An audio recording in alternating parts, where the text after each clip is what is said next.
What's up, my Arisen? Starting Dragon's Dogma online can feel pretty overwhelming. I know, I've been there. There are classes, pawns, quest boards, dungeons, different hub systems, and a lot of things the game does not properly explain to you. So in this guide, I'm here for you. I'll show you exactly what to focus on during your first 10 hours, what matters, what doesn't matter right now, and how to start strong without wasting a lot of time. So let's get into it. So first things first, you will create your beautiful new Arisen character, or maybe he looks horrible, that's up to you, man. You can change the appearance later, by the way. Same goes for Vocations. You are not locked into one class, you can switch later whenever you want, so don't stress about making the perfect choice right now. At the start, you only get 4 options during the tutorial: Fighter, Hunter, Priest, and Shield Sage. And before you overthink this, here's the most important advice. Just pick what looks fun. Seriously, you'll start the tutorial at level 15 with some skills already unlocked. So this is just your chance to get a feeling for how the game plays, a little bit of how the class will play in a couple levels, and don't stress it. You can change everything later and get access to even more vocations, of course. Now, you'll notice that vocations are divided into red, green, and blue. Red vocations are mostly focused on damage and frontline combat. Green vocations support the group with healing, buffs, and utility stuff, and blue vocations are tanks. They draw enemy aggro, survive damage, and control the fights. But again, don't worry about the meta. In your first 10 hours, your goal is to understand the game, not optimize everything. So, we're now in the tutorial, and this part is really important. Listen to me, Dragon's Dogma Online is not a button mashing MMO. Positioning matters, timing matters, what the enemy is doing actually matters, using your skills at the right time matters also. So, during the tutorial, focus on 3 simple things. First thing is your skills, second thing your stamina, and the third thing, the overall feeling of combat. Your skills are shown in the bottom right. I'm playing on controller, so I can access them with L1 or R1 and then use square or triangle button. Using skills drains your stamina, while your normal attacks don't. So if you're out of stamina, you will be locked in some animation and you will probably get hit by something. So before that, just use your normal attacks. And this is key. If your class doesn't feel right, don't panic right now. You will unlock more skills later and shape your playstyle over time. You're not locked into these 4 skills you get at the beginning. You don't even get them anyway, because we will start at level 1 after the tutorial, of course. Right now, you're not trying to play perfectly, you're just trying to understand the rhythm of the game. So after we're done with the tutorial, we'll arrive at the White Dragon Temple. This is your main hub area. And trust me, you will spend a huge amount of time here. So learning this area will save you a lot of frustration later. Here you accept main quests, change your vocations, upgrade your gear. You can manage your pawns and access important other systems. So don't rush through this area right now. Don't get overwhelmed, just progress the main story at this point and the game will show you everything. But a quick overview of the most important locations will be the Relay Station District on the right.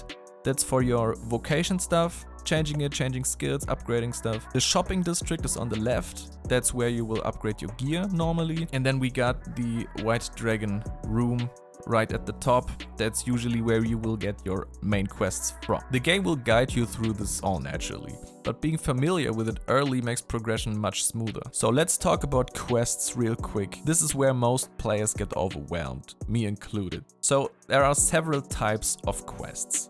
We got the main quests, the red ones, which move the story forward. We got personal quests, these are the green ones. They unlock systems and content, so they are very important, especially early on. We have board quests, which will be probably your next quest right now. These give optional objectives and they refresh over time, so don't stress if you cannot complete one. Next time you log in, they will be gone probably. And there are NPC and world quests, which are blue, and they provide extra rewards, area progression, and special enemies sometimes. During your first 10 hours, focus on the main quest. That's very important. Side content is good, but don't get stuck farming early. The game opens up naturally if you follow the main quest progression. This alone will save you hours of confusion, trust me. So once you leave the hub for the first time, probably to get some board quests done, right? The game really starts to feel alive. You'll enter open areas, you meet enemies, you will discover your first dungeons. And here's my biggest tip for you right now.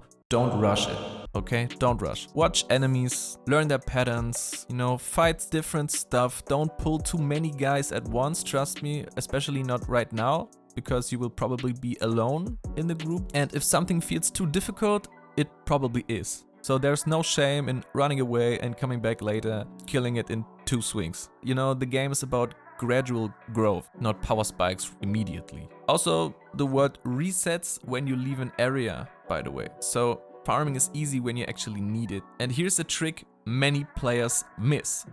Delivery board quests are incredibly strong early, in my opinion. You gather materials anyway while exploring. Turning those in gives you far more experience than simply grinding enemies. You can progress naturally without repeating dungeons over and over. So for example, if you kill a goblin, it will give you between 5 to 15 XP maybe. So if you kill 2 goblins, you get 30 XP max at the lower levels. But those 2 goblins dropped their loot and maybe you got 2 goblin horns. That's great, but what do you do with them? These are like materials, maybe for crafting, but also for your board quests. So you get 30 XP from those 2 goblins, but at the board there is a quest for you which needs you to deliver 2 goblin horns. Do that, you get over 200 XP. And on the way you just gathered some herbs, you gathered some wood, maybe something else, maybe you killed a bunch of enemies and the board quest wanted you to do that. You will get lots and lots and lots of XP without just grinding random little enemies in the open world.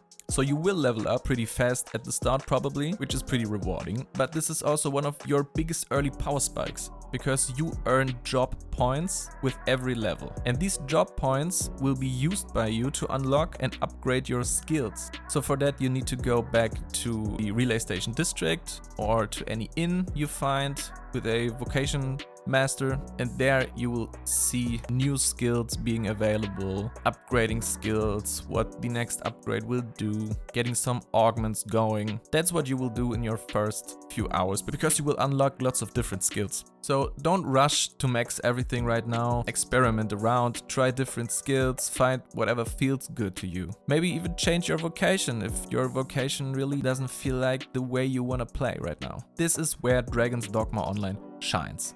You discover your own playstyle over time. And don't forget your pawns, you can upgrade their skills too. Many new players completely forget this. But how do you get pawns?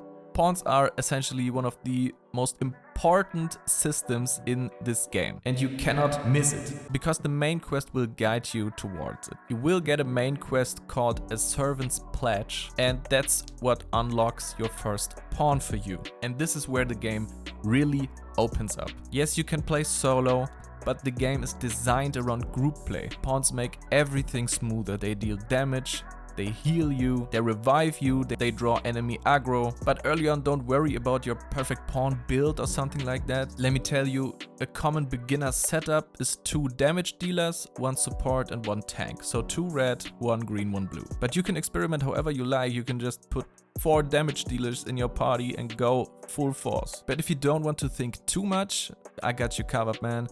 Good beginner red pawn choices are Sorcerer, green pawn would be Elemental Archer, and if you want a tank, you should go for Alchemist. But do whatever you like. I'm really trying to emphasize on this one. Try whatever you like, whatever you think looks cool, feels cool, just do it, man. This game is really well balanced and there is no worse class or useless class, whatever. You can play through the game with any class, no problem. You can even unlock your second main pawn right after getting your first pawn. You see, after getting your first login reward, I'm gonna talk about that a little bit later, you can go to the White Dragon, give him 10 Riftstone shards, and you will get your second main pawn, which you can also create and choose a vocation for, and then you're a group of 3. So how do you get a group of 4? You just go to your Rift Crystal, you're going to look for some pawn you like, you hire it, and then you play. These support pawns you hire from other players will not level up with you, so you will just have to get new ones every 5 levels or so. And let me tell you again, don't forget to upgrade your pawns too. They need new gear, they need new skills, so don't forget about them. Otherwise they're just meat shields. And let me give you one really important message right now. There is an XP limiter, because you can just go and hire a level 70 pawn right now to kill everything for you and make your game easy, which it will do, but you gain nothing from it. There is a level cap of 20 levels in your group. If the highest level pawn or player is 21 levels or above, the lowest level player, nobody will get XP.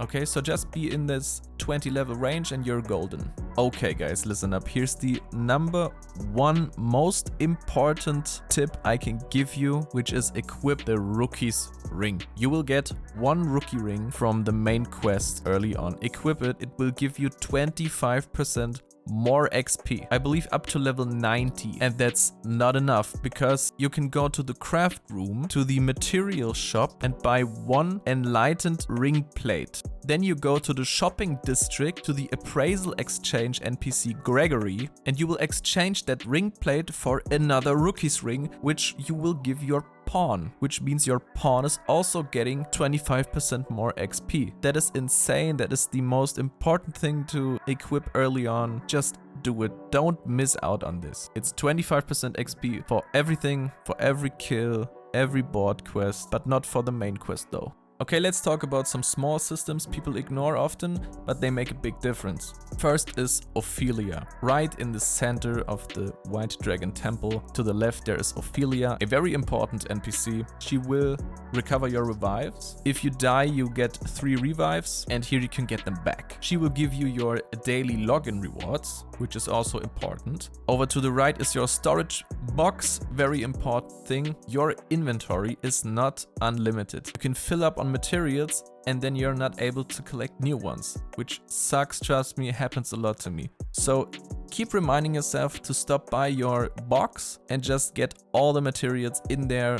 Also, receive your quest rewards from the box, especially for all the main quest rewards. They're all in there. Just choose some if you have to choose, receive them. They're all in your box now. Just keeping these little things in check makes progression actually smoother and you don't get frustrated easily. Around the point after you get your pawns, you will get a new personal quest from Seneca, which is called A Reliable Source of Information. That's a very important quest because it will unlock so much of the game, especially multiplayer gaming. So you can play solo with pawns or you can jump into multiplayer.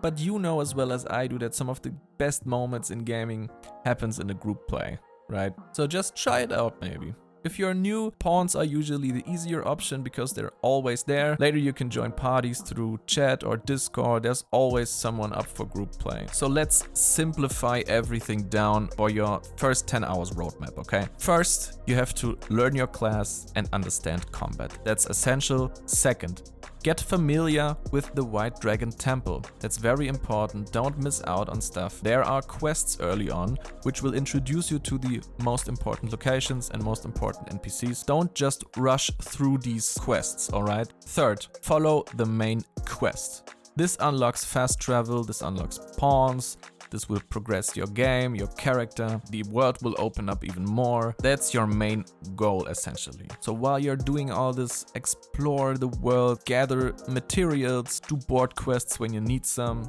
And later you can start experimenting with your vocations, go in dungeons, level up your areas, unlock more dungeons, unlock world bosses, and don't rush endgame systems like crafting. Crafting is actually more of an endgame system in this game, except you're playing High Scepter, which is something completely different, and this vocation needs its own guide. But if you're not High Scepter, you can ignore crafting, especially for your equipment, completely. You can always craft some potions if you don't want to buy them, but it's really not necessary to craft in this game until you're around level 70. And a good tip for every new player, don't compare yourself to veteran players. You will get there, trust me, but it will take time and you will have a great time in this game. Okay, at last, let me warn you about some of the biggest early player mistakes, okay? Don't grind too early.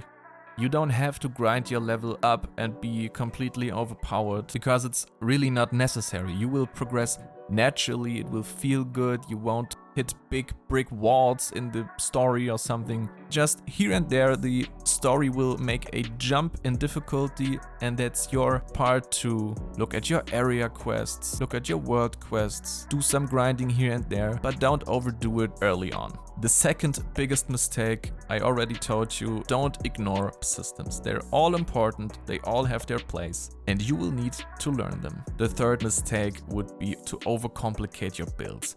This is not Path of Exile, guys. You can't permanently ruin your character. It's impossible to ruin your character. And most importantly, don't expect this game to play like any other modern MMO. It doesn't. And that's exactly why it's special. So if you follow this guide, your first 10 hours will feel smooth and natural. If you want deeper guides on classes, leveling, gear, or your pawns, I'll be covering all of that here. So let me know in the comments, what class did you choose first and what confused you most when starting? I'll see you in game.